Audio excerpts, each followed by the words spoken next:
salaamaaleykum wa rahmatullah am nañu mbégte ak kontaante bu baax a baax dellusiwaat ak yéen ci émission bi nu mel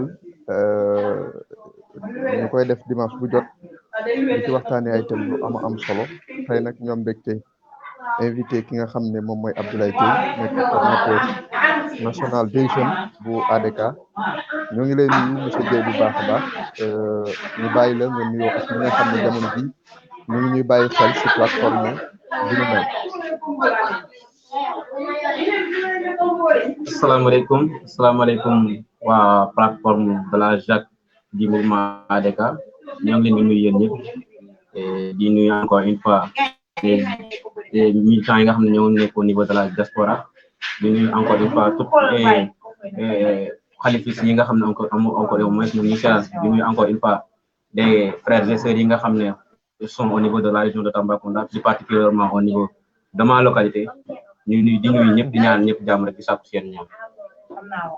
jërëjëf Abdoulaye Dieye ñu ngi nuyu également ki nga xam ne moom nga feggoo ci waxtaan bi mooy monsieur Gounda ñu ngi lay nuyu ñu bàyyi la nga nuyu ak ñi nga xam ne ñu ngi ñuy bàyyi xel ci plateforme bi. waaw salaamaaleykum Bamba maa ngi lay nuyu di nuyu waa JAC yëpp di nuyu waa ADK yëpp di nuyu nit ñuy suivre yëpp ak tous les militants et sympathisants de Khalifa. di nuyu aussi les citoyens tout court même s'ils ne sont pas colorés politiquement nekk di ñu suivre di ñaan aussi waxtaan bi ñuy def ñi ñuy déglu mën cee jëlee njariñ.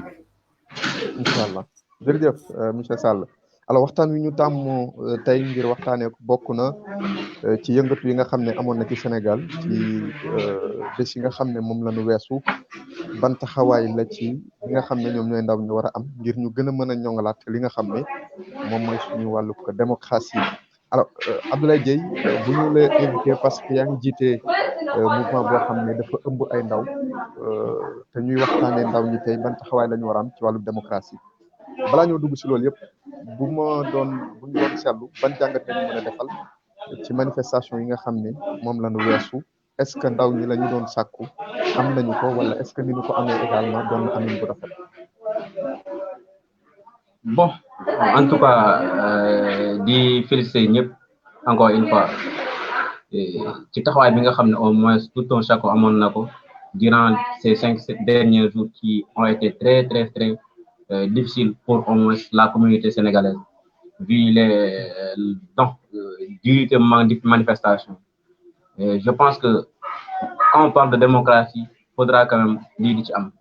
Parce que ici au Sénégal, nous avons tendance à vivre des choses yi nga xam ne ce sont des choses inimaginables et on nous parle à chaque fois de démocratie. Et je pense que loolu moo poussé encore une fois certains jeunes jóg képp ci li nga xam ne au moins bëggoon nañ ko def parce que bu jàlloon rek c'est-à-dire lañ doon nax saxal suñu démocratie. Et je pense que nous devons encore une fois féliciter tous les jeunes mais aussi di jàll encore une fois famille yi ñi nga xam ne au moins wàññeeku nañ ci. Et encore une fois nous allons nous tendre par la force vers la démocratie et aussi vers, encore une fois, la mise en place ou bien vers l'introduction des jeunes au niveau des instances politiques pour au moins une démocratie. C'est-à-dire qu'on peut parler même d'une démocratie moderne au Sénégal. Parce que, bon, je pense que l'élection on verra beaucoup de jeunes au niveau des instances politiques. En tout cas, si l'on l'a au moins, bon, on a avancé. C'est ça. jërëjëf alors monsieur Sall yow boo doon def xayma ci manifestation yi nga xam ne moom la ñu génn est-ce que jàpp nga ne wala boog est-ce que rafetlu nga taxawaayu ndaw ñi ci wàllu boobu même sax bu fekkee ne démocratie lañ doon xeex ak li nu mel. waaw ci événement yi li ma ciy wax d'abord damay njëkke di jaale ñi nga xam ni yàlla jël na ci seen bakkan mais buñ taxawee taxaw seetlu bu lucide ñi ñàkk seen bakkan démarré ci 12 ans ba ci 35 ans kenn rek a ci am plus de 30 ans donc ñëpp maanaam sax ki am 35 ans sax jeune la ñi ci faatu ñëpp ay jeune lañ muy benn ñaareel ba ñi ci faatu ñëpp amul kenn ku ci militer ci benn parti du Pastef du Khalifis du PDS du beneen parti c'est des gens qui n'appartiennent à aucun parti. Je le confirme loolu gëstu nañ ko c'est des gens qui n'appartiennent à aucun parti.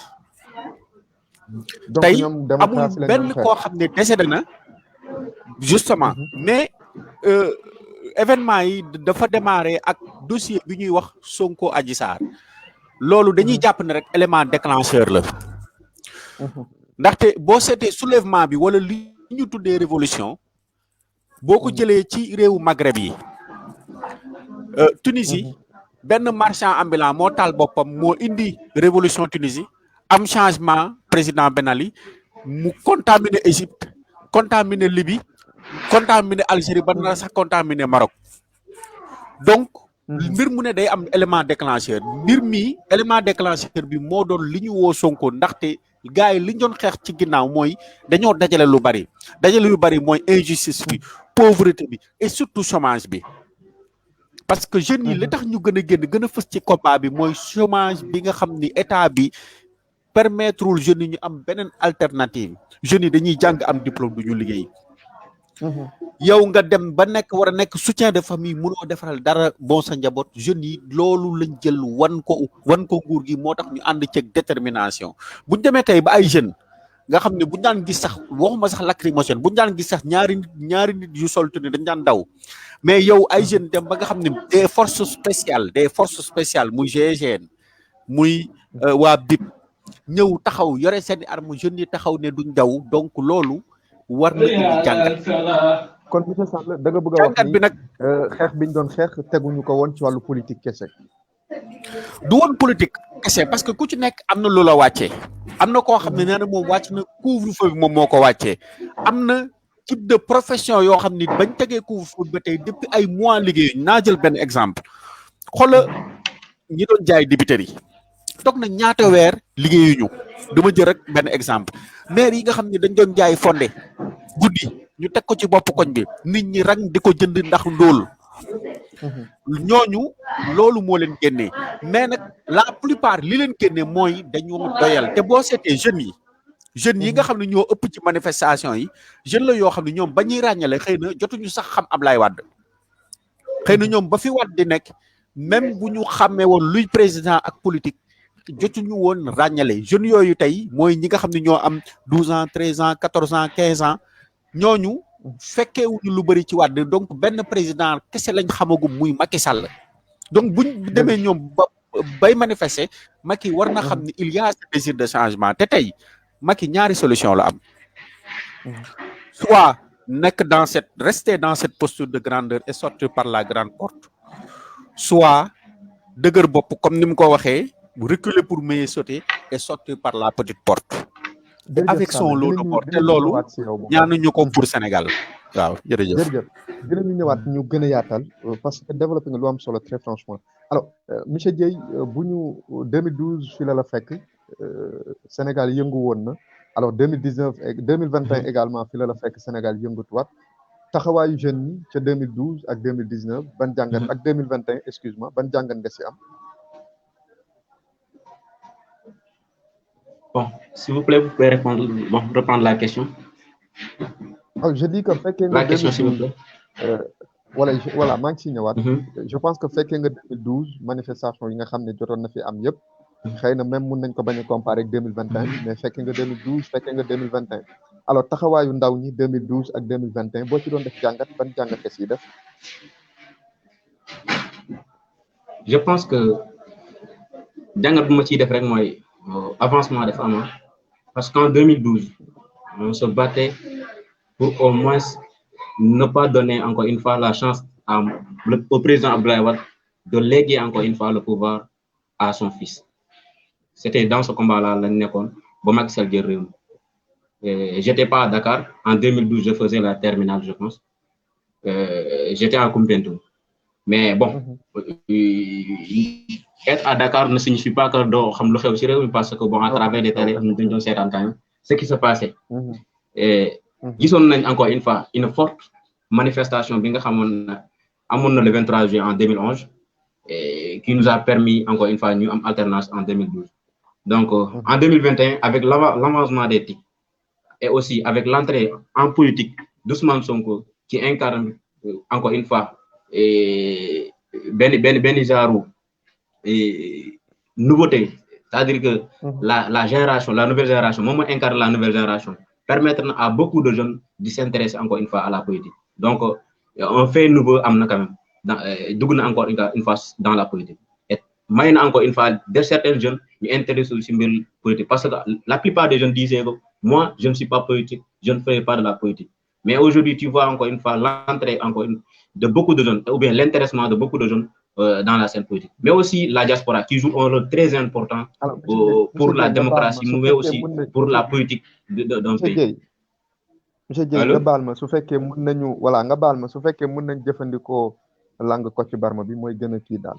comme ça ñëpp mën a am accès ci information yi ñuy joxe ma ne su fekkee di ngeen mën a utiliser langue Kocc Barma bi xëy na moom mooy gën a kii daal moom mooy gën a gën dégguma la monsieur Dieye est-ce que yaa ngi may recevoir allo waaye maa ngi lay dégg waaw Dieye voilà suñu mënee jëfandikoo voilà bu ñu mënee jëfandikoo langue Kocc Barma bi maanaam wolof bi ngir ñi seetaan ñëpp mën a am information voilà ñu ngi jégal bu baax ok je vois voilà dafa am ñuy kii dama doon séeréer laa nag waaw waay je comprends je comprendre na séeréer laa nag da ngeen may xaw a comprendre quoi bon gis nañ ne ndaw yu bëri dañuy utiliser internet bi bon gis nañ ne léegi ndaw yu bëri dañuy utiliser internet bi donc ci loolu da ngay gis ne bon ñu bëri dañu intéressé surtout la diaspora bi nga xam ne au moins dañuy suivre bu baax a baax la politique sénégalaise et gis nañ encore une fois de 2012 en 2019 et la diaspora ñu mu ngi intéressé bu baax a baax ci politique sénégalaise muy économique muy social et autres mu ngi ci intéressé avec au moins l'arrivée d'Ousmane Sonko et loolu day indi encore une fois beneen répercussion et da ngay gis bon les informations nu muy dawee et avec les nouvelles technologies de l'information et de la communication da ngay gis encore une fois day gën a yaatu donc ça nous permet encore une fois day tax ñu gën a dund ci lu ñu tuddee au moins la mondialisation c'est-à-dire da ngay nekk fenn ngeen jotoon information dañuy permettre encore une fois ñu gën a réorganiser waat pour au moins enclencher yi nga xam ne au moins moom mooy suñu mbébét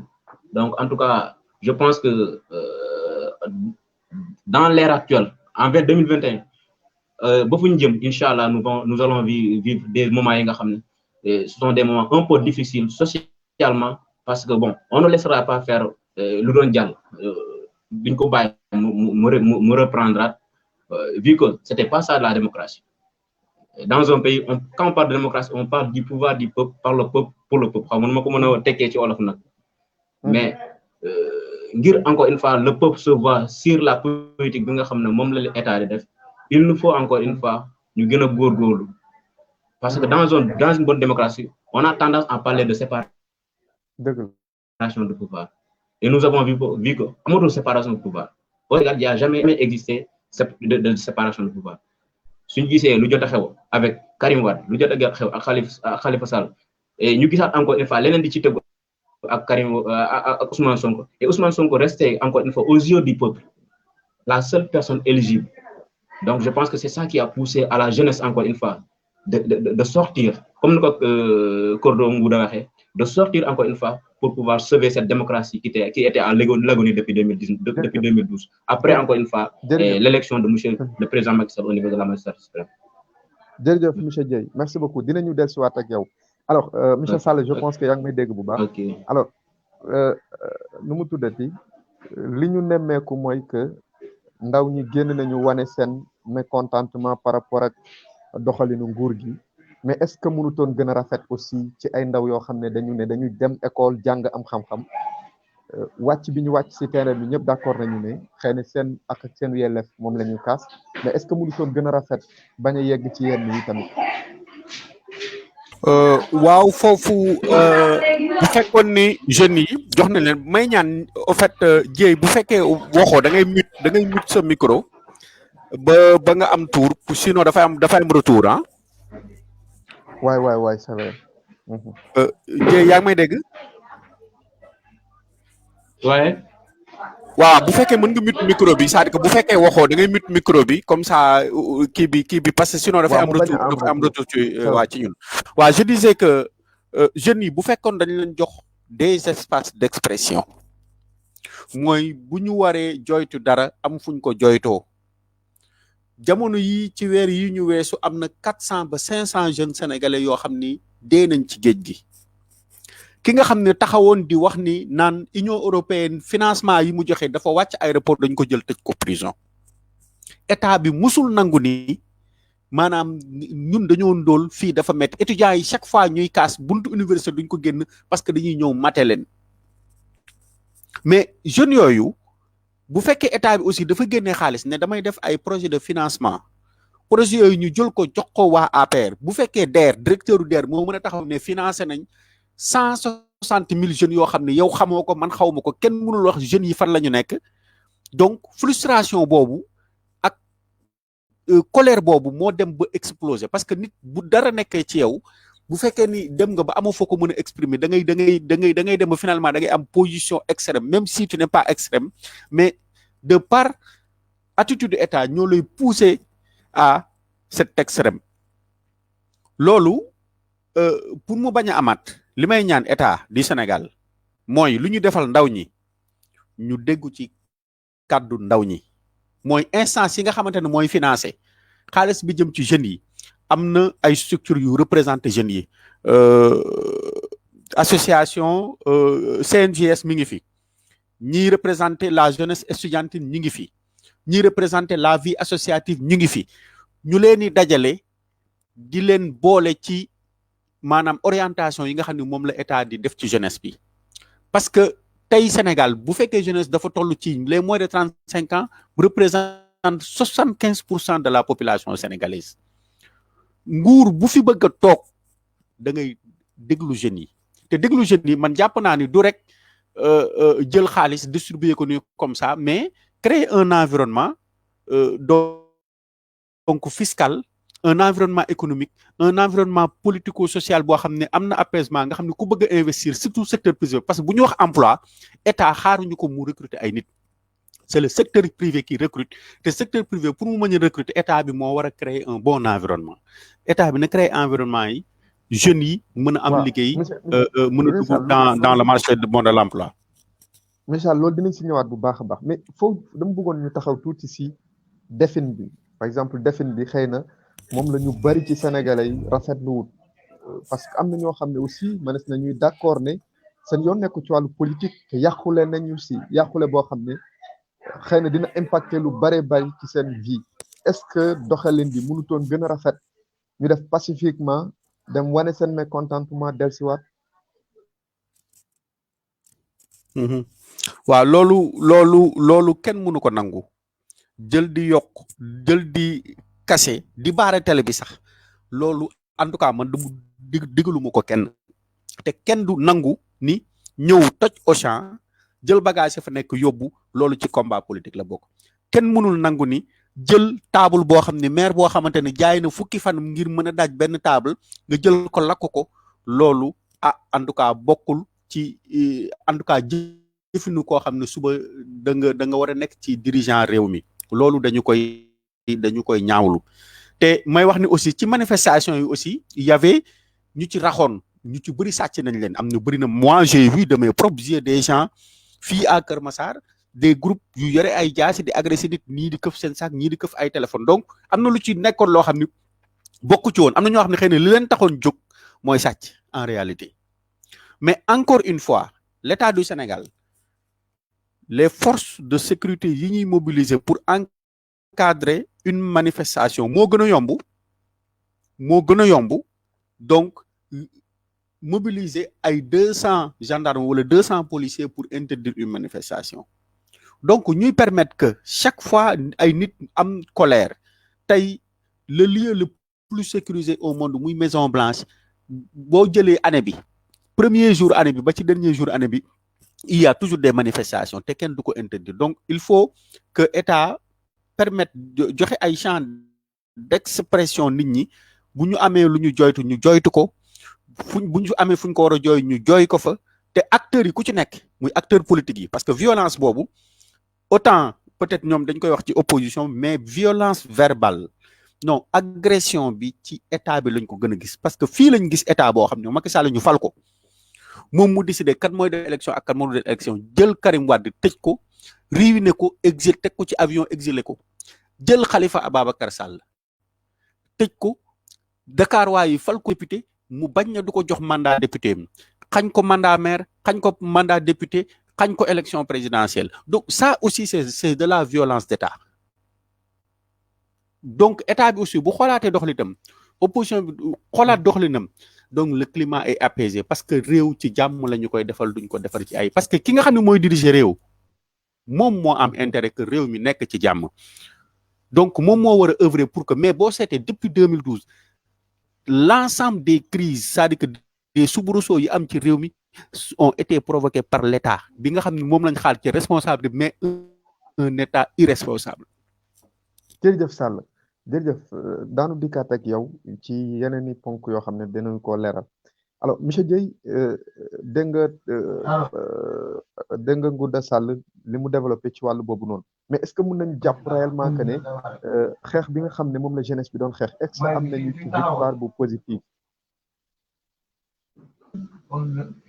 Bon, je ne dirais pas que victoire, mais au moins ça nous a permis d'être encore une fois au niveau à jour au niveau mondial. Parce que bon, information au niveau des le Sénégal dañ koy gis ci kaw quand même loolu mën nañu wax ne au moins ndam la donc tey jii encore une fois biñu def leen lu dul encore une fois féliciter toutes les jeunes yi parce que ça nous a permis au moins Macky Sall bàyyi ñu xam vous avez vu sa déclaration bi nga xam ne def na ko encore une fois en sortant 350 milliards yi nga xam ne da koo jagleel jeunes je ne sais pas si dina ko mettre en pratique ou pas mais bon am nañ yaakaar ne bon dinañ bokk ci ñi nga xam ne ci politique sénégalaise quand même parce que les jeunes ont été sortis totalement du cadre à chaque fois dañuy di comme ni ko Ngouda waxee léegi on nous parle des projets yi nga xam sont des projets fictifs et da ngay gis encore une fois soo yow fajar da ngay gis certains jeunes di def tout pour pouvoir au moins se tenir debout mais à chaque fois da ngay gis ne état lijjantiwu leen faalewu leen di def lu ko neex di puugare ak suñu alal loolu moo waral encore une fois toutes ces manifestations et je vais revenir sur encore une fois les manifestations yi nga xam ne ça a poussé certains jeunes d'aller au niveau de certains de faire encore une fois de déborder parce que groupe moom boo koy gérer moo noon da nga mën a gérer ñëpp les jeunes yi nga xam ne sont des jeunes conscients et motivés lu leen soxaloon mooy manifester pour que la démocratie se fasse ici au Sénégal mais gis nañ ne encore une fois rax am na ci si je parle de rax damay wax ñi nga xam ne au moins ñoo ci bokkoon di dem di toj Auchan pour au moins profiter j'ai encore une fois un ami et un frère qui est actuellement en prison muy Amadou Wuri Bari ñu koy woowee Riw il est actuellement en détention bokk na ci étudiants yi nga xam ne au moins jàpp nañ leen il fait partie de la frappe de frappe c'est-à-dire France dégage ces gens-là ne font aucune violence il ne faut comme manifester la frappe n'a jamais participé à une violence au niveau national gis nañ ko bu seen njiit mu percuté un policier ou un gendarme bu ko doon téye à chaque fois il s'est toujours donné donc je pense que kooku du digle violence et comme nous concluons c'était des voyous yi nga xam ne il se profitaient de la situation moi j'étais dans un Auchan à Liberté 6 fekkee naa bu ñuy attaqué les jeunes ont été là-bas juste pour manifester leur rancune et pour partir mais dajuñ Auchan defuñ dara Auchan Liberté 6 kenn toju ko dañoo ñëw sànni xeer dem seen yoon mais sans autant ñu dugg ci biir donc je ne pense pas que ce sont ces jeunes là ñoom la ñuy au moins jagleel violence ou bien toj yi nga xam ne au moins toj nañ ko ay place comme ni ko Ngodo y avait des voyous yi nga xam ne ñoo ngoon ci biir donc pour parler encore une fois lan lañ ci gagné nous la jeunesse je pense que ça sera dans le futur mais pas maintenant parce que actuellement nous sommes l'opposition est en négociation bi nga xam ne au moins sur ces points yi nga xam ne au moins jagleel na ko le président de la République je ne sais pas ça va se mettre en application ou pas mais je pense que les jeunes ont permis encore une fois de mettre en place ou bien dans l'espoir des Sénégalais que Inch'Allah d'ici peu la démocratie jaillira ici dans notre nation en grosso modo c'était ça que je voulais dire merci. jërëjëf monsieur Dieye alors monsieur Ngounda mën nañu wax ne manifestation yi nga xam ne moom la jeunesse bi amaloon ci Sénégal moom moo sabab lu njiitu réew mi yëkkati lu toll noonu ci ay milliards ne daf koy dugal ci ndaw ñi donc mën nañu jàpp ne loolu moom mooy résultat wu seenu ñaxtu. alors loolu nag faw ñu taxaw ci taxawaay bu am solo ndaxte war nañ ci waxtaan est-ce que dañuy créer waat yeneen structure yoo xam ne ñoo koy gérer wala yi fi nekk la ñuy gën a ñoŋalaat yu ci mel ni ANPEJ ak yu nu mel loolu ban jàngat nga si am. si bu fekkee ni Macky Sall dafa jàpp ni. li ñu ci kaw tali bi problème mu xaalis la. non def na une mauvaise analyse de la situation. ndaxte xaalis booy jël di ko jox jeune. te préparé ko man ba ñu créer DER. xaw ma délégation à l'entrepreneuriat rapide. laa dégg ay spécialistes ñu ne la l'entrepreneuriat ne peut pas être rapide. C'est du sérieux. Il faut prendre le temps de faire son business plan, de concevoir son projet, d'avoir de bons encadreurs, d'acquérir le financement pour réussir son projet. Donc, bu fekkee ni dafa jàpp ni moom lu am solo aussi. Justement bu fekkee ni dafa jàpp ni tey jël benn parce que barki Dembo Ndiaye lañ jël 60 milliards jox ko DER ñu ne ko fuuf tey DER bi waxuñu kenn mënul xam ban impact la am maanaam ci réew mi ci économie bi yéen man laaj leen ba xam ngeen kenn koo xam ne mi ne la am naa budul militant APR mi ne la am naa financement DER mais bu fekkee Sénégal lu jóg bourse familiale ñu jox militant APR aide ci Covid ñu jox militant APR financement pour les jeunes ñu jox militant APR loolu du doon solution bi donc pour revenir ci sa question mooy xaalis boobu mu génne ba xam loolu nekk na solution wala ba xam dañuy jël ay structure yu mel ni ay ANPEJ ak yi fi nekk ak yooyu mais structure yooyu depuis Macky Sall mi ngi falu mi ngi fi mais ban efficacité la ñu am donc xaalis boobu tey comme ni ma ko waxee moi je reste convaincu que l'État n'a pas vocation di créer ay emploi État bi xaalis boobu na ko def sur l'environnement des affaires maanaam wàññi fiscalité bi wàññi en tout cas les denrées de première nécessité loi bi nga xam ne defoon nañ ko ci wàllu location ñu appliquer ko effectivement yokk bourse étudiants yi ñi nga xam ne ay chômeurs lañ ñu jox leen benn allocation boo xam ne xëy na benn 50 000 benn 60 000 boo xam ne je parle des chômeurs pères de famille ñi nga xam ne dañuy entretenir une famille muy góor di jigéen État jox leen benn allocation mais wàññi dund bi wàññi transport bi wàññi hydrocarbure bi ba nga xam ni tey ñëpp dinañ ko yëg nit ñi dinañ gën a nangu investir la vie devient moins chère la consommation augmente en tout cas les investisseurs étrangers reviennent bu boobaa ay emploi dina am man jàpp naa ne foofu mooy solution mais solution bi du jël ay milliards di ko distribuer ay nit parce que milliards yooyu 300 milliards yooyu muy wax mais fu ñu koy jëlee ci ñun ñii surtout ñuy liggéey dans les secteurs publics la ñuy ñëw chaque weer di roppat dara ci sa salaire ñii ñuy dagg ay 5 000 ak 10 000 ñu dem jël ci entreprise yi ko waroon fay par exemple 100 millions entreprise yu mag yi ko waroon fay 100 millions d'impôts ñu ñëw trouver ay astuces ba fay loolu 300 millions d'impôts donc du loolu mooy solution bi man à mon avis solution bi encore une fois na État bi xool en tout cas favoriser Sénégal ba nga xam ne tey le Sénégal est attractif en matière d'investissement parce que bu nit ñi investir emploi am bu emploi amee ndóol bi jeex. jërëjëf monsieur Sall alors monsieur Dieye est-ce que jàppaloo ni aussi que foog ñu taxawaat ci tàggatu ndaw ñi parce que nit aussi buy liggéey ci entreprise wala buy liggéey feneen ak feneen foog moom spécialité par exemple ci lii la sukkandeku man lii laa jàng pour ma mën a bokk ci seen entreprise mais lu ñu gis mooy 99% des jeunes amuñu une formation wala bu ñu amee une formation également amuñu une formation de qualité est-ce que jotul aussi État taxawaat ci tàggataat ndaw ñi ba ñu mën a am métier balaa ñoo dem ci entreprise yi.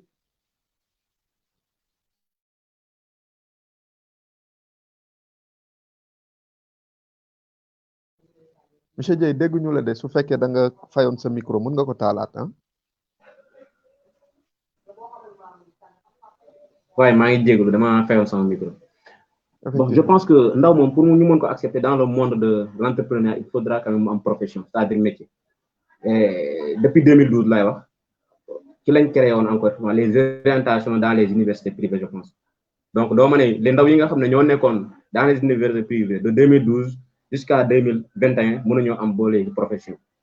je pense que pour les entreprises fekkee comme nuñ koy waxee sax qualification lañu wut am nañ ko ba mot sëkk mais le problème n'est pas là-bas au niveau des entreprises da ngay dem dugg foofu ci benn entreprise mu def loolu stage pendant 2 à 1 an même il y a des stagiaires à vie quand même ça c'est un problème il faudra quand même nguur bi wax ci il faudra l'état jëm ci wax parce que un père de famille mënoo ko à chaque fois di ko def loo di ko muy nekk à chaque fois stagiaire di fayee ko des salaires yi nga xam ne passe lay doon à 50 000 francs 60 000 francs par exemple je donne l'exemple du port autonome de Dakar il y a des gens yi nga xam ne dañuy duggee fa journalier génnee fa journalier j'en ai des preuves duñ mos am contrat CDD sax duñ ko am tu trouves ça normal ana ñu war a saytu loolu quand même c'est ça qui n'encourage pas les jeunes d'aller vers les entreprises parce que entreprise bu la récupérer tey journalier la lay def journée 2500 journée 3000 journée 3500 ba faw sans autant nga am espérance ne au moins da nga mën a signer CDD ou bien CDI pour mën a am encore une fois say droit loolu tamit débat la bu ñu mën a war a waxtaane la parce que taw période bi nga xam ne ci la xale bi war a liggéey pour au moins am dara avant muy nekk benn borom kër ou bien avant muy responsable su responsable y a de ces choses yoo xam ne dootu ko mënati am na kattan dootu fa nekkati encore une fois jot bi dootu fa nekkati donc état war na wax du côté encore une fois le droit des travail lu ñuy def et autres en parlant encore une fois de la qualification je pense que l'état est en train de faire encore une fois des pas avec le 3FPT sur la formation et autres mais loolu doyul parce que à chaque année dañuy naan dañuy jël tant de jeunes mais c'est cette fiction parce que da ngay déposer ba sonn mais duñu la woo y a de ces jeunes yoo xam ne depuis 3 ans ñoo ngi déposer jusqu'à présent woowuñu leen an xaalis boobu fu muy dugg je pense qu'on manque de contrôleurs il est temps maintenant qu'on met du sérieux dans ce que nous faisons suñu bëggee avancer ça manque de sérieux on nous parle des milliards alors que la jeunesse ne voit rien du tout je pense que suñu excès fini avec la jeunesse si cette colère là retombe encore une fois je pense que ça n'ira pas pour notre pays parce que ñu bëri ñooy garder dara ci seen xol man su ma wàccee ci mbedd mi xam naa lu tax kenn bu wàccee ci mbedd xam naa lu tax au niveau du commerce par exemple si vous allez au niveau de Castor vous voyez des jeunes yi nga xam ne kaane sax dañ koy jënd di ko jaay kaane saam ko nii ci mbedd mi nga naan ngay xalaat kii lii muy jaay nii lan la ci war a mën a am on ne manque pas d'ambition on ne manque pas de volonté il y a des jeunes qui veulent travailler da ngay gis nit yi di yenu ay paan di ce sont des jeunes yi nga xam ne ils ne demandent que d'être accompagnés et l'État nous parle de des milliards de kilomètres dans l'entrepreneuriat on me parle de Tamba je ne peux pas te montrer dans ma commune dans ma localité un jeune qui s'est bénéficié de ces financements là ça n'existe pas donc en parlant de 350 milliards c'est de la fiction totalement c'est pour damner encore le peuple et je pense que les jeunes ne feront pas endormir par cet argent j'ai entendu dire le président Macky Sall dire que bon il va recevoir les représentants des jeunes qui osera encore une fois représenter dans cette partie politique c'est ça la question que je me pose et nous attendons jusqu'à présent avec impatience qu'un seul jeune sort pour rencontrer monsieur le président de la République car nous savons que c'est une farce qui est en train d'être organisée donc taxawaay bi nga xam ne au moins les jeunes encore une fois war nañ ko mën a taxawee pour au moins garder encore une fois leur légitimité sur ce qu'on appelle la démocratie de notre pays c'est essayer d'être fort essayer de se battre pour encore une fois entrer dans les instances politiques pour pouvoir représenter dignement l'État en tout cas man taxawaay boobu laa xam ne fa laa gisee pour au moins pour que ñu mën a gën a avancer des jeunes dignes nag ñi nga xam ne au moins ils ne trichent pas ils savent encore une fois comparer le sérieux et ce qu'on appelle encore une fois la farce merci mon frère. jërëjëf monsieur Dieye alors monsieur Ngounda est-ce que jàppaloo ne aussi ndaw ñi war nañu mën a jàng demal seen bopp par exemple l'auto-emploi gis nañu ne état mënul jox emploi ñëpp est-ce que jotul également ñun ci suñu bopp ku ci nekk war caa mën a ngàndaayoo loo xam ne xëy na moom la ñuy duppee sa propre projet bu ëllëgee nga mën a seqal sa bopp jëm ci kanam. En tout cas man li ma xam mooy jeunesse sénégalaise du xam-xam la ñu manqué jeunesse sénégalaise du créativité moom la ñu manqué. Mais comment peux-tu faire un projet? waaye faut aussi ñu d'accord que ne am na benn manque de formation bu am au niveau des jeunes loolu aussi faw ñu nangu ko. Ça c'est une réalité. Ça c'est une réalité. en tout cas xam-xam bi des au fil des années boo seetee boo reculer Sénégal d'il y a 10 ans d'il y a 10 ans xëy na le niveau su ma nee le niveau mooy côté linguistique le niveau côté disons linguistique mooy les matières d'enseignement côté langue côté mathématique côté leneen donc ci la gënoon am doole que léegi mais au fait dañoo nekk dans un monde en pleine mutation mais c'est quoi la pertinence aujourd'hui maanaam jàng ba liir li gars yi naan ba yéey say kayit yëpp nga génn université de Dakar bi amoo benn métier tu sors de l'université avec un diplôme d'enseignement looloo tax système LMD ñëw pour que nit ñi en tout cas étudiants yi nga xam ne ñu ngi dugg bu ñuy génn au moins ñu am benn orientation plus professionnelle ça c'est la nouvelle tendance tey boo seetee am na pays yoo xamante ne sax ñun système yi ñuy def ay BFEM ak ay BAC ak ay yooyu ñoom nekkuñu ci da ngay jàng ba licence ça da ngay commencer jàng ba licence mënoo wax ne lii mooy BFEM mënoo wax ne lii mooy BAC par exemple système anglo-saxon bi ñoom loolu la da ngay jàng ba am sa licence wala sa master donc ci côté boobu en tout cas am na filière yu bëri tey ñu ngi koy jàngale Sénégal bu njëkkoon ku ko daan jàng da nga daan jël avion dem mais tey yàlla def na ba am na filière yoo xam ne da nga koy jàng ba génn am ci sa master Sénégal gii ngay nekk loolu aussi bon peut-être que am na foo xam ne aussi war nañ ci gën a góorgóorlu mooy ci wàllu vraiment langue yi parce que c'est moom mooy langue de travail lu mel ni le français mooy langue de travail bi mooy langue d'éducation bi mais pour revenir ci mbiru projet jeunes yi jeunes yi ñu ngi def ay projets jeunes yi ñu ngi am ay ambition mais encore une fois damay jëlaat kaawu Maroc ñoom bi ñu demee comme ni Sénégal jeunes yi def benn boom dañoo créer benn statut bu tudd statut auto employeur c'est-à-dire yow mën nga toog yow tey suba nga dem ci benn centre dans chaque commune dans chaque département am na centre yoo xam ne da ngay ci jour bi la ngay defal da ngay yóbbu sa carte d'identité ñu defal le statut auto entrepreneur nga am sa kayit mën a dem ubbi compte bancaire mën a def ay kii mën a sax def prêt banque directement diggante privé ak privé def prêt bancaire pour mën a dérouler bon sa projet mais Sénégal bon ñun on a pour l'instant li ñu am mooy entreprise individuelle bokkul ak statut auto entrepreneur mais loolu la Sénégal war a dem créer ji statut auto entrepreneur teg ay fonds de garantie yoo xam ne ci banque yi par exemple jeunes yi nga xam ne jeune bu ci nekk doo dem ANPEJ doo dem fenn da ngay dem ca banque ba c'est le secteur privé ñu xool sa dossier bu valable ñu kii la ba pare boole nag ay experts yoo xam ne parce que banque bu la joxee xaalis dina la booleeg nit ñoo xam ne ñoo lay encadrer pour nga mën leen fayaat man loolu laa jàpp comme benn piste de solution par rapport à ta question. jërëjëf monsieur Sall alors monsieur Dieye est-ce que jàppaloo ni booster waat secteur privé bi ba ñu mën a jël quantité bu am doole gënul créer waat xëy na yeneen structure yoo xam ne ñoom ñooy accompagner waat la jeunesse parce que aussi quoi qu'on puisse dire foog ñu d'accord ne métier dañu koy amee ci bërëb bi nga xam ne fa la ñuy jàngee métier bi maanaam mënuloo nekk ne yow da nga bëgg am métier te fréquenté woo entreprise yi donc faw aussi la jeunesse ñu fréquenter entreprise yi pour que ñu mën a am xam-xam bi nga xam ne moom la Sénégal soxla si ñoom est-ce que jotul ñu booster waat secteur privé bi afin que ñu mën a jël quantité bu am doole ba ndaw ñu mën a am insertion dans les entreprises. Je pense que ñu booster secteur privé bi ñu ñàkk koo booster le secteur privé est en train de se développer. On se dit la vérité, on fréquente encore une fois les chefs d'entreprise. On sait très bien que ça va bien, ça va très bien. Le problème en est que ñu fay liggéey lan lañ c'est-à-dire bon l'entrepreneuriat au Sénégal n'est pas organisé da ngay gis benn entreprise boo xam ne bon soo laajtee salarié lan la ñuy feyeeku da ngay tiit bul fàtte ne le secteur privé du Sénégal ñu koy gérer la plupart ne sont pas des Sénégalais ay naar lañ ñi ay français lañ ñi bon ce sont ay indiens lañ demal foofu nga laaj seen employé ñaar la ñuy feyeeku ce sont des jeunes ce sont nos jeunes ce sont nos main-d'œuvre qui y travaillent mais laaj na ñaar la ñuy feyeeku da ngay naan est-ce que lii état moo ngi contrôler ça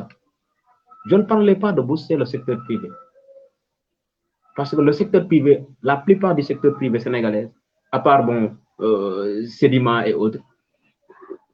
ay étrangers ñoo koy gérer donc doo ma ne da nga état day dem di dimbale ay étrangers c'est essayer au moins que ces jeunes vivent dans un monde convivial au moins avoir li nga xam ne moom la seen propre yëfu bopp la c'est-à-dire s'auto entreprendre pour nga entreprendre il faut nga am moyen c'est-à-dire que pour par exemple pour nga liggéey ci poulailler il faudra quand même nga am benn fonds boo xam ne au moins moom ngay déparé mais mënoo ne à chaque fois da ngay liggéey xaalis c'est-à-dire da ngay essayer au moins chercher quelque chose pour mën a au moins s'auto entreprendre pendant 10 mois mënoo garder au moins 300 000 faute à qui c'est la faute à qui quand même en tout cas loolu bokk na ci li nga xam moom mooy gën a gàllankoor jeunes yi sénégalais employé sénégalais fayuñ ko te loolu état daf ci war a dox ay jéego du da ngay jël 350 milliards pour pouvoir au moins bosser encore une fois l'entrepreneur boo bosser les entreprises boo bosser les entreprises c'est-à-dire yaa ngi dimbale ñeneen ñi ou bien nga jël financement bi nga xam ne chaque jeune da nga koy jox temps xam naa ne état du def loolu ils ont commencé ça mais ça a pas continué parce que gisoo mënumaa man ba léegi mënumaa laa joxanal jeune bi moo am au moins financement temps di ko léegi fu ma dëkk laa mën a seet nit ku ne fi nga dëkk moom nga mën a seetal te ñun on est dans l'agriculture par exemple un jeune qui lui donne dans l'agriculture un jeune qui lui donne 500 000 pour pouvoir au moins pour que mu mën a am au moins jiw ak yooyu ak engrais pour pouvoir da ciy liggéey parce que ñun mbéy lañ xam nous connaissons l'agriculture et dañ ciy def ay jéego avec nos propres moyens donc Macky Sall buy dimbale les jeunes da leen dimbale ci loo xam ne dinañ ci mën a teg seen bët mais du loo xam ne au moins day ñëw ñu jox leen 10% yeneen 90% duñ ko gis c'est ça qui nous permet qui nous facilite pas ñu décoller quand même parce qu'il y a pas de sérieux lu ma koy wax il n'existe pas de sérieux dans ce que nous faisons c'est-à-dire que ku ne ci lu mu dugg day au moins day essayer au moins suñ ko joxee 100 milliards mu joxe les 10 milliards di des mu garde ko dans chaque poche en tout cas c'est ça que nous fonctionnons c'est comme ça que nous fonctionnons par exemple engrais bu ñëwee au niveau du village au niveau de la commune de Mereto les conseillers se réunissent avec le maire da ngay gis engrais bi ñu koy jaay ci marché yi alors ci kañal la jógee li nga xam ne au moins ce sont les cultivateurs ñoo ko mën a bénéficier ñu jël loolu encore une fois di ko jaar di ko au moins au lieu ñu jox leen ko directement ñu jël ko encore une fois une quantité yóbbu ko ci biir luuma yi di ko jaay. te li si gën a doy waar léeg-léeg ñu jaay ko ñoo xam ne sax xam bay. oui c'est ça certains coopérateurs dañ leen jox au moins somme pour ñu mën a dem jënd gerte yi ñu dem tey xaalis bi seen poste di dem ci marché yi di mbapat loolu la ñuy woowee mbapat c'est-à-dire somme bu nga xam ñoom la état jënd jaay ñu war a jëndee 250 ñu dem ci marché yi di ko jëndee 150 naan leen financement ñëw ko alors que financement ñëw na bu yàgg kon il n'y a pas de contrôle dans notre pays loolu moo ñu tere décoller c'est ça. On se dit la vérité en tant que ce sérieux n'existe pas mënuñ avancer merci. jërëjëf monsieur Guèye alors monsieur Sall est-ce que parce que man damay bëgg carrément ñuy taxaw ci emploi des jeunes parce que dafa nekk loo xam ne dafa doy waar te mën nañu wax ne la quasi-totalité des manifestants yi nga xam ne nekkoon nañu ci affaire yi xëy na loolu bokk na ci li leen gën a poussé alors est-ce que mënuñu jàpp ne cumul de poste bi ñu gis ci Sénégal moom moo sabablu tey xëyu ndaw ñi mënut a gaaw tu es ministre tu es maire tu es DG tu es maire est-ce que loolu aussi état war ci taxaw ba ñi nga xam ne dañuy def cumul de poste ñu mën a jël benn poste pour que les autres mën a am poste 1 2 est-ce que également ñi nga xam ne dem nañu ba retraité jotul ñu génne leen ci structure yi pour mën fa dugal yeneen ndaw yoo xam ne ñoom ñooy continuer liggéey. waaw ci foofu fi ñu war a njëkk a commencer mooy ci wàllu vraiment ñi nga xam ni ils ont occupé des postes sous Senghor je dis même pas Diouf un Moustapha Niasse aujourd'hui qui a été directeur ou chef de cabinet de Senghor et aujourd'hui continue toujours d'occuper des responsabilités politiques dans ce pays nga jël da ngay xool les nominations au conseil des ministres surtout les PCA beaucoup d'anciens ministres sous Diouf je dis même pas sous Wade sous Diouf Macky les a récupérés defaat leen PCA alors que mu am des jeunes compétents am fi seeni diplôme tey ñu waroon liggéey tey tant que jëluñu décision jox responsabilité suñu jeunesse parce que jeune boo jàngee normalement c'est-à-dire que booy jeexal bon la vingtaine di dugg ci âge 30 ans yi normalement war nga pare sa cursus foofu war nga mën a commencer di liggéey peut-être entre 35 ans 40 ans nga soog a commencer aspirer à avoir des responsabilités mais fii Sénégal responsabilité yaa ngi koy am entre 55 ans et 60 ans à 5 ans de la retraite état bi war a xoolaat ci âge dañu waroon teg benn limite d'âge boo xam ni je crois que am na par exemple tey booy dugg au niveau de la fonction publique bu dee 50 ans dañ lay yóbbu entre FNR ak IPRES mais du la teree nekk fonctionnaire mais état bi waroon teg benn âge limite boo xam ni boo ko amee peut-être à part les contrats spéciaux waroo dugg dans la fonction publique pour donner la chance aux jeunes. Encore une fois, un peuple ne peut se développer sans dynamisme bi ànd ak jeunesse parce que jeune mooy sawar jeune mooy créatif jeune mooy am engagement di ñaan vraiment muy Macky Sall muy en tout cas prochain président yi ñëw mu xam Khalifa mu xam keneen ñu changer loolu te fi ñu koy njëkk a changer mooy d'abord fii ñu nekk ci champ politique bi mooy nos mouvements et partis politiques maanaam ñi nga xamante ni mag lañu non ñu dem un peu jël un peu de retrait di ñu encadrer di ñu conseiller ñu jël jeunes yi teg leen au devant ngir ñu parce que combat politique aussi jeune moo koy def.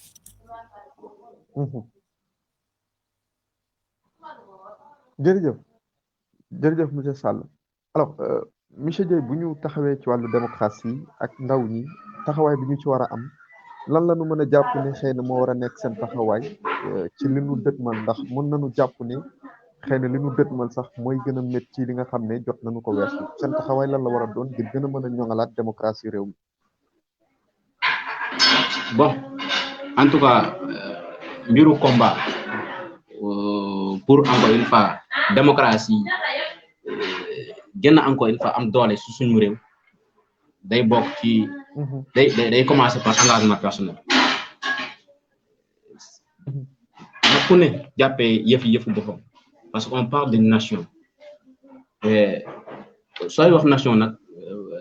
da ngay xam ne encore une fois dafa fragile Sénégal ngay gis encore une fois à chaque fois mën nañ xeex léegi juboo léegi vu que bon nous vivons en cousinage de plaisanterie donc je pense que lu ñu jotee à chaque fois autour des tables la ñuy mujjee et on a aussi la chance d'avoir encore une fois nos guides. Je pense que chaque jeune encore une fois doit faire très attention sur ce qu'il dit ou ce qu'il avance. On parle la liberté et la démocratie beaucoup. On parle de pouvoir du peuple par le peuple pour le peuple. Et ici on ne parle pas de liberté au Sénégal parce que ñun am na loo xam ne au moins ñoo ngi koy bañ donc ndaw yi daal lu ma leen war a wax mooy que chacun prend son destin en main et essaye encore une fois de se battre pour que au moins lu ñuy tuddee le pouvoir du peuple par le peuple et pour le peuple bu ko au moins njit bu mu mënti ko doon daal mu ko nasaxal parce que xeex ndaw a koy def mais aussi waxuñ la nga xeex pour au moins ay sànni xeer et autres mais xeex pour au moins bokk ci instance de décision yi nga xam ne au moins fa la ñuy nasee ak fa la ñuy noccee pour au moins en cas bu ñu bëggee nasaxal li nga xam ne au moins moom mooy li nga xam ne moom nga bëgg ñu téye ko nga jóg ne leen ah lii du nii mais boo fa nekkul tu ne peux pas encore une fois casse dara c'est-à-dire que tout ce qui se fait derrière toi sans toi se fait contre toi donc battez-vous encore une fois pour encore une fois participer être dans les instances de décision parce que la lutte pour la démocratie n'est pas seulement le fait de wàcc ci mbedd mi ou bien de marche wala au moins di def ay revendications mais aussi c'est être parce que suñu amoon des jeunes yi nga xam ne sont des jeunes engagés auprès de Macky Sall si su ñëwee ne leen ah tey jii de joxe naa 350 milliards da ngay ne monsieur le président 350 milliards jox ko suñu loxo on va essayer de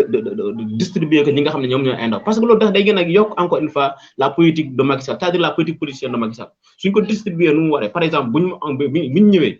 xool ndaw xalifiste ne ko ah lii teg nañ ko sa loxo distribuer ñi nga xam ne au moins ñoo nekk sa ginnaaw ou bien liggéey ci loo xam ne au moins ñi nekk sa ginnaaw dañ la naw au moins qui va essayer de se battre taw ma wax la leen ndaw les jeunes ont un casier judiciaire un casier politique très vierge c'est-à-dire que amaguñ beneen yàq-yàq politique casier politique su may naan casier politique vierge c'est-à-dire que amaguñ beneen jaar-jaar ou bien amaguñ defaguñ beneen luubal donc beneen ndaw du nangu bëgg avenir politique ba pare nga dénk ko dara mën a saxal ko c'est du suicide, ça sera du suicide politique. Par exemple tey jii ba ma dénkoon dara nii ci sama gis-gis ba ma dénkoon dara nii par exemple nga dénk ma 1 milliard pour lan ma liggéeyal ci au moins ma liggéey ci ndaw yi su ma ko lekkee ça veut dire que je me suis suicidé sans autant ma commencer par exemple ndax dootuma nangu dénk benn responsable. Donc je pense que les jeunes yi nga xam sont des jeunes conscients boo leen dénkee dara ils feront tout pour au moins jaarale ko ci yoon pour au moins pour pouvoir encore une fois passer des escaliers parce que politique sont des escaliers à graver mais ñu conscient wul nag nga jox leen dara ñu lekk ça veut dire qu'ils sont suddi en tout cas man fa laa ko gisee quoi. Pour la lutte pour la démocratie il faudra encore responsabiliser les jeunes. jërëjëf. Merci. Alors monsieur Ngounda Sall yaa ngi doon wax lu am solo dafa mel ni sa réseau dafa coupé woon yegg si waat nga est-ce que mën nga leeral loolu. waaw mën nga ma relancer ci question bi s'il te plaît. ba question bi moo nekkoon est-ce que jotul ñi nga xam ne dañu dem retraite ñu abal jeunes yi ñu ñëw mais également cumul de poste bi nga xam ne moom moo nekk Sénégal. waaw ci foofu d'abord sur le plan politique que élection à commencer par les élections locales yi ñu jëm vraiment ñu parce que aussi mënoo ñëw rek neen mag yëpp nañ leen teg de côté mais vraiment ñu impliquer beaucoup plus de jeunes muy jeunes yi ci côté góor ñi jeunes yi ci côté jigéen ñi ñu jox leen beaucoup plus de place dans les listes d'investiture au niveau des locales. Dans les coordinations politiques des instances politiques au niveau communal et départemental aussi ñu jox plus de place aux jeunes. Maintenant au niveau professionnel état mooy njëkk a joxe exemple xoolal tey la moyenne d'âge de notre gouvernement là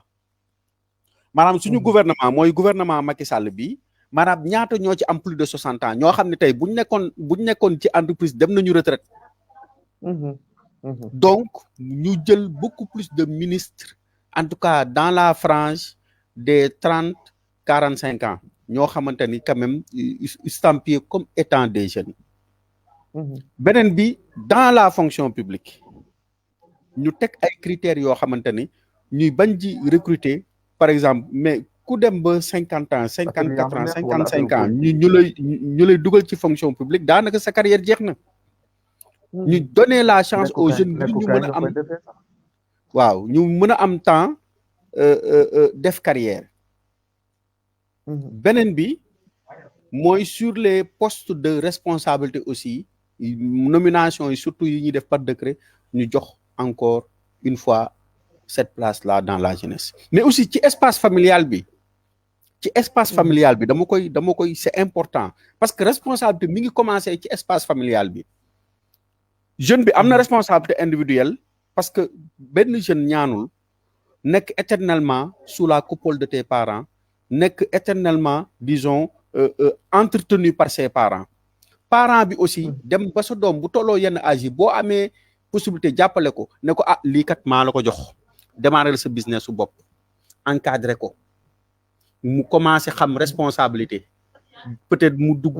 fonder famille am donc très tôt mu xam responsabilité en tout cas jeunes yi en fait on n'est pas éternellement jeune man mënuma d'accord ay nit toog ba ay 55 ans ñëw di diriger ay structures de jeunes looloo fi am Sénégal. Macky nee na day recevoir les organisations de jeunes mais attends aberration bi gën a rëy organisation de jeunes par exemple bi gën a kii ñoom bu ñu waxee ku ñu gën a xalaat bon conseil à part conseil national de la jeunesse ODCAV la ñuy xalaat. ODCAV kan de ODCAV il a quoi il a plus de 55 ans. ci Covid bi moom moo représenté les jeunes ci comité de pilotage le fonds d'aide pour le Covid. mais ça c'est des aberrations. ay erreurs la yu ñu war a corriger. alors jërëjëf monsieur Sall alors monsieur Dieye monsieur Sall li ñu cëraloon si waxtu daanaka yegg nañu ci buntu bi léegi tey ñu dugg ci. alors waxtaanee benn actualité rek ku nekk joxe ci sa xalaat wala boog xëy na jaale sénégalais yëpp Thione Seck bi nga xam ni bon on l'appelle sax Papa Thione déjà tout le monde l'appelle Papa Thione parce que dafa bëri woon ñu mu njaboote lool daanaka njaboote Sénégal yëpp ñu ngi bàyyi ku ci nekk xëy na def témoignage am sànni si njaaleem balaa ñoo quitté Diop comment dirais-je Dieye. waaw fa la ñu waroon a njëkkee vraiment ñoo ngi koy jaayal Sénégal yëpp vraiment di naan encore une fois on a perdu un grand homme sur la musique sénégalaise ñàkk na koo xam ne ku mag la ñun depuis bu ñu nekkee xale et on avait l'habitude di ko déglu et jusqu'à présent ñoo ngi koy déglu en tout cas il restera éternel dans nos esprits et aussi il restera éternel au niveau de la musique sénégalaise des générations et générations nañ xam ne au moins amoon na un certain Thione Seck bi nga xam ne au moins jaaroon na fi ci liggéeyam ci mbaaxam je pense que on n'a pas encore une fois la chance de le côtoyer mais tamit bon on l'a suivi à travers ses interviews mais aussi à travers sa musique vraiment un grand homme ça n'est parti à jamais di ko jaar encore une fois notre président muy Khalifa Ababacar Sall ndax gisoon nañu encore une fois c'est un son proche xaritam la woon et bu mu nekkee en prison tamit bon génne woon na encore une fois feddal encore koloreem ak jàppaleem bi nga xam ne au moins jàppale na ko Khalifa Sall vraiment ñu ngi koy jaal waa këram di ko jaal encore une fois Wally Ballago Seck et di leen ko jaal yéen ñëpp yéen Sénégalais merci. jërëjëf alors monsieur Sall.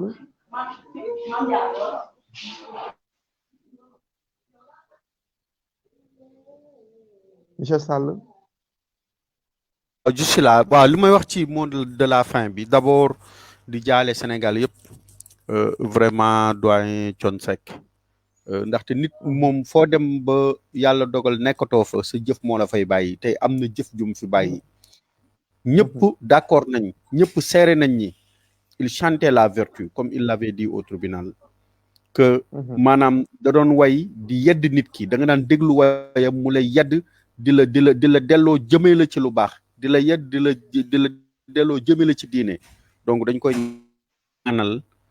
yàlla suñu borom bi jéggal ko ay bàkkaaram xare ko àjjana mais mënuma aussi terminer sans parler au fait des perspectives wax ak jeunes yi la perspective aujourd'hui le cap reste inchangé c'est de faire de Khalifa Ababacar Sall le futur président du Sénégal te ci loolu la ñuy liggéey moom bientôt dina dem au contact de la base ñu àndandoo liggéeyandoo ko commune par commune département par département quartier par quartier village par village ba ñu yóbbu ko à la magistrature suprême parce que Sénégal nous avons besoin d'être rassurés nous avons besoin d'être rassurés loolu nañ ci liggéey bu baax jërë ngeen jëf. jërëjëf monsieur Ngounda Sall alors Abdoulaye Dieye kàddu gu mujj gi.